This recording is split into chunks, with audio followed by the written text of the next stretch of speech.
जय हिंद students, welcome to my channel. आज हम इस वीडियो के माध्यम से देखेंगे क्लास 7वां का विषय हो जाएगा आपका सामाजिक विज्ञान का अतीत से वर्तमान, जिसका चैप्टर नंबर 1 यानी कि अध्याय 1 है कहाँ, कब और कैसे। और इस लेसन में अध्याय में जो अंतर्निहित प्रश्न है उनके उत्तर इस वीडियो में आप लोग को मिलेगा। तो चलिए चलते हैं क्वेश्चन की तरफ। उससे पहले आप लोग वीडियो को लाइक कर दें और चैनल पे नए हैं या अभी तक आपने सब्सक्राइब नहीं किए हैं तो प्लीज़ चैनल को सब्सक्राइब करके बेल आइकन का बटन दबा दें, जिससे कि हमारा सारा वीडियो आप तक सीधा पहुंच सके। तो चलिए स्टूडेंट चलते हैं प्रश्न की तरफ। देखिए पहला प्रश्न दिया गया है आपका पेज नंबर जो कि 3 में है, और पहला प्रश्न है प्रौद्योगिकी किसे कहते हैं। इस प्रश्न का आंसर हो जाएगा आपका कि मानव जीवन को बेहतर और उन्नत बनाने के लिए विज्ञान के सिद्धांत पर आविष्कृत विभिन्न कल पुर्जों और मशीनों का खेती और कल कारखानों आदि में उपयोग प्रौद्योगिकी कहलाता है। तो आप लोग याद रखेंगे इस प्रश्न का आंसर बहुत ही सटीक आंसर है, आसान शब्दों में और सरल भाषा में। नेक्स्ट प्रश्न है आपका जो कि पेज नंबर 4 में दिया गया है। प्रश्न दूसरा है आज सिंचाई के लिए किन किन साधनों का इस्तेमाल किया जाता है।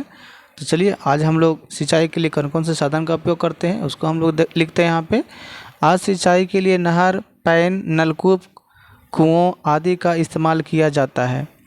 नलकूपों या तालाबों से पानी खींचने के लिए डीजल इंजन या बिजली का उपयोग कर पंप चलाते हैं। तो समझ में आ गया होगा इस प्रश्न का आंसर भी आप लोगों को। अब चलते हैं क्वेश्चन नंबर 3 की तरफ। क्वेश्चन नंबर 3 में दिया गया है मानचित्र 2, यानी कि आपका बुक में मानचित्र दिया गया उसमें दिखाया गया है और उसमें प्रश्न पूछ रहा है कि प्रमुख राज्यों की सूची बनाना है। ये पेज नंबर 4 में प्रश्न दिया गया, याद देख लीजिएगा ध्यान से। तो देखिए उसका आंसर हम लोग लिखेंगे मानव मानचित्र 2 में दिखाए गए प्रमुख जो राज्य है, पहला गजनी है, दूसरा कश्मीर है, तीसरा में सिंध है, चौथा में मुल्तान है, पाँचवा में कच्छ है, छठा में गुजरात है, सातवां में अहमदनगर है और आठवां में बीजापुर है तथा नौवां क्या है, बंगाल है। तो इस प्रकार से लिख देंगे आंसर। नेक्स्ट प्रश्न है आपका कि मानचित्र 1 तथा मानचित्र 2 में आप क्या अंतर पाते हैं। आइए पेज नंबर 4 का ही प्रश्न है। देखिए इसका हम लोग उत्तर देखेंगे।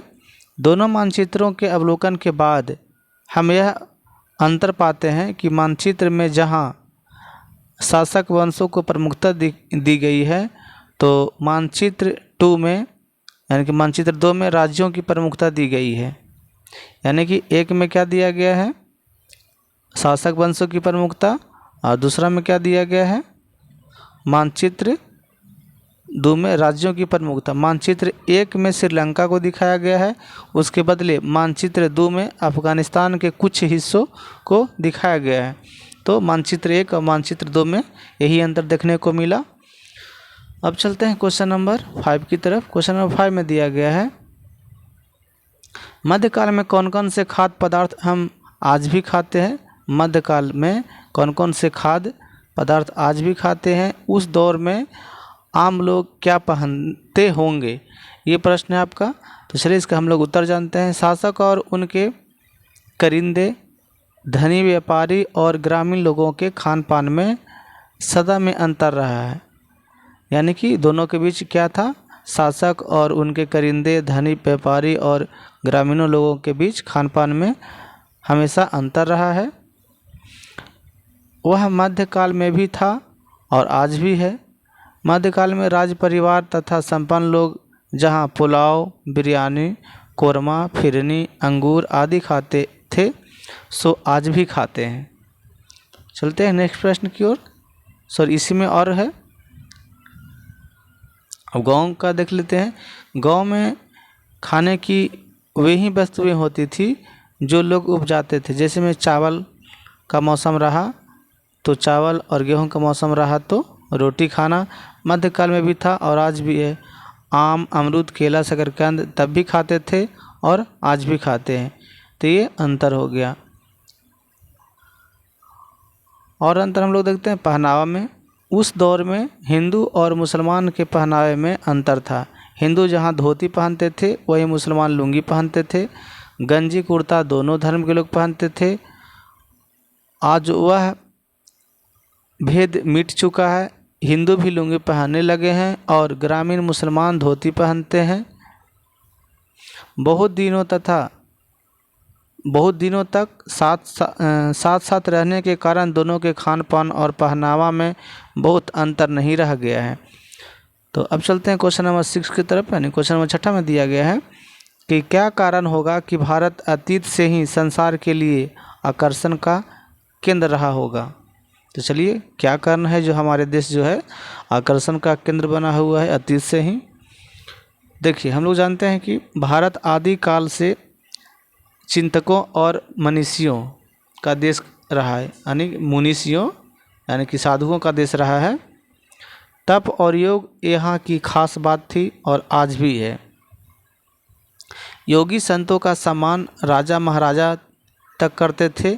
यहाँ के विद्वान की धाक विश्व भर में थी। ऋषि दंडायन से बात करके सिकंदर अवाक रह गया था। सिकंदर का गुरु अरस्तु ने उसे बताया था कि भारत विजय को जा रहे हो तो वहाँ के ऋषियों से आशीर्वाद लेना। लौटते समय मेरे लिए तुलसी का पौधा तथा गंगा जल अवश्य लाना। विश्व में गंगा ही एक ऐसी नदी है जिसके जल में कभी कीड़े नहीं पनपते, चाहे वर्षों वर्ष रखे रहो। भारत के प्रायः हर संभ्रांत घर में हरिद्वार ऋषिकेश से लाया गंगा जल संजोकर रखा जाता है। और क्या होता है कि मरते समय लोगों के मुंह में गंगा जल तुलसी पत्ता देना लोग आवश्यक मानते हैं। यहाँ की भूमि उपजाऊ है। एक ही देश में सही मौसम का आनंद लिया जा सकता है, वह भी एक ही मौसम में। खाने की कोई ऐसी वस्तु नहीं है जो भारत में नहीं उपजती हो। कुछ फल और वन्य पशु ऐसे हैं जो केवल भारत में ही मिलते हैं। तो चलिए, इस प्रश्न का आंसर आप लोगों को मिल गया। नेक्स्ट प्रश्न की तरफ चलते हैं, क्वेश्चन नंबर 7 की तरफ। क्वेश्चन नंबर 7 में दिया गया है, वैसी वस्तुओं की सूची बनाएं जिसे हवन में डाला जाता है। यानी कि हम लोग को घर में, मंदिर में, पास में हवन किए जाते हैं। तो हवन में कौन कौन सी वस्तुएं उपयोग में लाया जाता है उसका सूची बनाना है। यानी कि हवन में कौन कौन सा वस्तु डाला जाता है। तो देखिए, उत्तर में लिखेंगे कि मुख्य रूप से हवन में धूप, जव, तिल, घी मिलाया जाता है। जव मतलब जौ, लेकिन यह आम है। खास तौर पर हवन में अनेक अन्य वनस्पतियां भी डाली जाती है। नेक्स्ट प्रश्न है क्वेश्चन नंबर 8 में, हिंदू धर्म में देवी देवताओं के प्रति आस्था व्यक्त करने की अलग अलग तरीके या पद्धति संप्रदाय कहलाती है। व्याख्या करें। चलिए, हम लोग व्याख्या करते हैं। हिंदू धर्म कालांतर में 3 संप्रदायों में बट गया है और तीनों के आराध्य देवी देवताओं में भिन्नता आ गई है। इसके 3 संप्रदाय थे, वैष्णव, शैव तथा शाक्त। वैष्णव जो थे विष्णु और लक्ष्मी को अपना आराध्य मानते हैं। राम और सीता तथा कृष्ण और राधा को ये क्रमशः विष्णु और लक्ष्मी के अवतार मानते हैं। इस संप्रदाय वाले रामलीला और कृष्ण लीला कर अपना मनोरंजन करते हैं। और शैव संप्रदाय वाले शिव को पूजते हैं। शाक्त संप्रदाय वाले शक्ति के रूप में दुर्गा और काली की पूजा करते हैं। बलिदान देकर बलि के पशु का मांस खाना और मदिरा पीना ये गलत नहीं मानते। ये मछली भी खाते हैं, जबकि वैष्णव और शैव मांस, मछली और मदिरा से दूर रहते हैं। अब चलते हैं क्वेश्चन नंबर 9 की तरफ। क्वेश्चन नंबर 9 में दिया गया है, भक्त संत के वैसे दोहों पर चर्चा करें जिसे आपने हिंदी की पुस्तक में पढ़ा है। तो चलिए, हम लोग हिंदी के पुस्तक में पढ़े हैं कि उत्तर में लिख देंगे कि जातु न पूछो साधु की, पूछ लीजिए ज्ञान, मूल करो तरवार का, पड़ा रहन दो म्यान। इसको हम लोग इस तरह से भी गा सकते हैं, जाति न पूछो साधु की, पूछ लियो ज्ञान। जाति न पूछो साधु की, पूछ लीजिए ज्ञान। मोल करो तरवार का, पड़ा रहन दो म्यान। रे भैया पड़ा रहन दो म्यान। माला तो कर में फिरे, जीभी फिरे मुख माही। माला तो कर में फिरे, जीभी फिरे मुख माही। मनुआ तो चसुदी ही फिरे, यह तो सुमिरन नाही। रे भैया यह तो सुमिरन नाही। तो चलिए स्टूडेंट्स, इस प्रश्न का आंसर आप लोग को मिल गया होगा। अब चलते हैं क्वेश्चन नंबर। और अभी तक आपने वीडियो को लाइक नहीं किए हैं, भूल गए हैं, तो प्लीज़ वीडियो को लाइक कर दें। और चैनल को अभी तक आपने सब्सक्राइब नहीं किए हैं तो प्लीज़ चैनल को सब्सक्राइब करके बेल आइकन का बटन दबा दें, जिससे कि हमारा सारा वीडियो आप लोग तक सीधा पहुंच सके। चलिए चलते हैं प्रश्न 10 की तरफ। प्रश्न 10 में दिया गया है कि अभिलेखागार क्या है, और ये पेज नंबर 9 में दिया गया है। क्वेश्चन जो है एक पृष्ठ संख्या 9 में दिया गया, यानी कि पेज नंबर 9 में दिया गया है। तो चलिए हम लोग उत्तर इसका जानते हैं।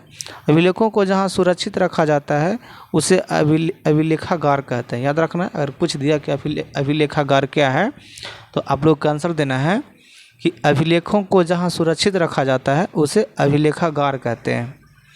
खास तौर पर अभिलेखागार से तात्पर्य यह लगाया जाता है कि जहां सरकारी अभिलेख रखे जाते हैं, लेकिन कभी कभी महत्वपूर्ण पांडुलिपि भी रखे जाते हैं जो सरकारी न होकर शैक्षणिक और सामाजिक होती है।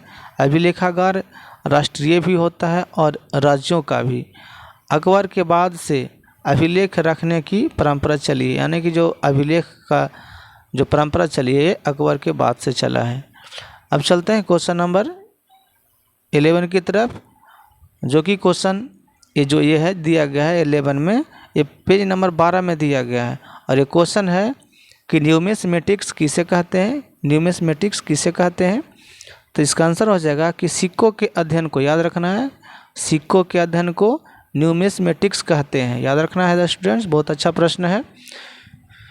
तो इस जो पाठ के अंतर्गत या अंदर में जो प्रश्न दिया गया था आप लोग के बीच हमने रखा। तो अभी तक आपने वीडियो को लाइक नहीं किए हैं तो लाइक कर दीजिए। तो चलते हैं स्टूडेंट्स, आशा है कि आप लोग वीडियो को लाइक कर दिए होंगे, सब्सक्राइब कर दिए होंगे और अपने दोस्तों के पास शेयर भी कर दिए होंगे। चलिए इसमें थैंक यू। जय हिंद, जय भारत।